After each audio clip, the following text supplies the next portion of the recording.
Eh bien, bonjour, c'est une joie de vous retrouver aujourd'hui en ce lundi de la fête du travail, le 7 septembre.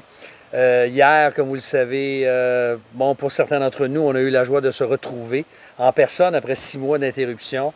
Et c'était vraiment un bonheur de pouvoir se voir en personne. Et justement, nous avons regardé hier ensemble en assemblée Romains chapitre 12, l'importance de se consacrer aux autres dans Romains 12 à partir du verset 9 jusqu'au verset 16 environ. Mais hier, justement, j'ai lu les 2 premiers versets de Romains 12, versets bien connus, particulièrement le verset 1.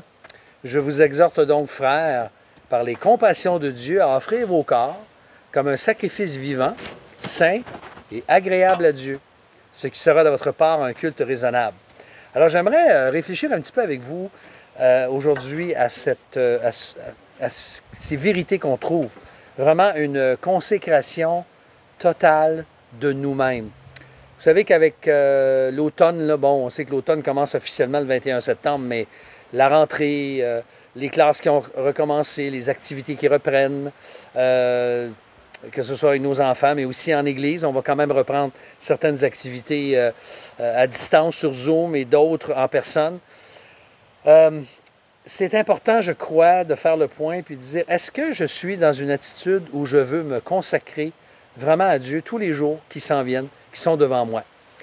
Le but suprême de l'Évangile de Jésus-Christ, vous savez que ce n'est pas d'abord de remplir notre cerveau de connaissances, mais vraiment de transformer notre vie. Et l'Évangile devrait nous amener, par les compassions de Dieu, c'est-à-dire donc la miséricorde de Dieu à notre égard, qui est exprimée tout au long de l'Épître aux Romains, eh bien, cette miséricorde-là devrait nous pousser à nous offrir totalement à Dieu. Non pas pour gagner notre ciel, non pas pour obtenir sa faveur, mais c'est parce que Jésus-Christ lui-même l'a fait pour nous. Il s'est offert pour nous. Donc, ma réponse, c'est de m'offrir totalement en Dieu. Et c'est dans mon corps que je m'offre. Ce n'est pas quelqu'un d'autre à ma place, c'est dans tout ce que je suis, mon corps, mes membres, mon cerveau, mon cœur. Et je ne pense pas que Paul avait en tête l'idée de s'immoler comme un martyr dans la mort, mais de vraiment vivre pour Dieu. Et contrairement au sacrifice de l'Ancienne Alliance, bien, qui offrait des animaux morts, bien, nous, notre sacrifice, il est vivant. Il est vivant pour Dieu. Et c'est ce qu'on fait. Alors, ce verset-là est vraiment important parce qu'il est, je crois, au cœur même du culte chrétien, de tout ce qu'on appelle l'adoration. C'est ma réponse à Dieu pour tout ce qu'il est, toutes ses œuvres. C'est quoi? Bien, c'est de l'adorer et de m'offrir de façon intelligente, de façon voulue à lui pour toute chose, en toute chose. Alors, on va regarder le verset 2 lors de notre prochaine capsule. Donc, je vais faire un petit peu patienter parce qu'on n'a pas le temps de tout couvrir ces 2 versets-là.